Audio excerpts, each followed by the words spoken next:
চিকেনের সলিড পিসটা আমি আগে থেকেই কিমা করে রেখেছিলাম। তারপর দিলাম আলু সেদ্ধ, এটা আমি 1 পিস নিয়েছি। তারপর একে একে দিলাম পেঁয়াজ কুচি, ধনেপাতা কুচি, কাঁচা লঙ্কা কুচি আর আদা রসুনের পেস্ট দিয়ে ভালো করে মেখে নিলাম। এইগুলোকে ভালো করে মিক্স করে নেওয়ার পর একে একে লবণ, হলুদ গুঁড়ো, লঙ্কার গুঁড়ো, ভাজা জিরের গুঁড়ো, গোলমরিচের গুঁড়ো, চিলি ফ্লেক্স আর দিলাম ব্রেড ক্রাম্বস। ব্রেড ক্রাম্বসের জন্য আমি কি করেছি জানো, বাজার থেকে স্লাইস পাউরুটি কিনে এনে সেটাকে হালকা আছে হালকা ভেজে নিয়ে তারপর মিক্সার গ্রাইন্ডারে গুঁড়ো করে নিয়েছি। আর হ্যাঁ, তোমরা এখানে কর্নফ্লাওয়ারও দিতে পারো।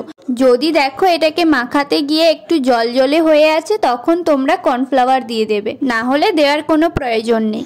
দেখলে তো বাড়িতে বসেই কিভাবে চিকেন কাটলেটের ডোটা তৈরি করে নিলাম। আমি আগে ভাবতাম বাড়িতে চিকেন কাটলেট বানাতে অনেক কিছু প্রয়োজন হয়, কিন্তু তেমন কিছুই প্রয়োজন হয় না।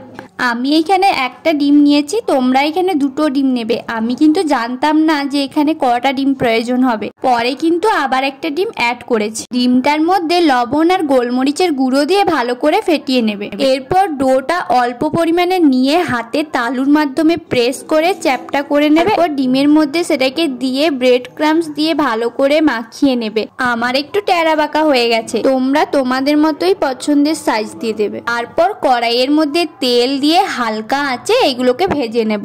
একদম কিন্তু ফুল আঁচে ভাজবে না, তাহলে পুড়ে যাবে। বাড়িতে চিকেন কাটলেট বানানোর এটাই মজা, যত ইচ্ছে তোমার পছন্দের জিনিসটা দিতে পারবে। দোকানের চিকেন কাটলেটে চিকেনের পরিমাণ অনেক কম থাকে, আর দেখো বাড়িতে বানানো চিকেন কাটলেটে কতটা চিকেনের পরিমাণটা রয়েছে। সেম পদ্ধতিতে কিন্তু তোমরা ফিশ কাটলেট, সয়াবিন কাটলেটও বানাতে পারো বাড়িতে। তোমরা যদি দেখতে চাও আমাকে অবশ্যই কমেন্ট করে জানিও, আমি তোমাদের কাছে শেয়ার করবো। বাই দ্য ওয়ে, আজকের রেসিপিটা কেমন লাগলো অবশ্যই কমেন্ট করে জানিও আর একটা লাইক করে দিও। তো চলো, টাটা।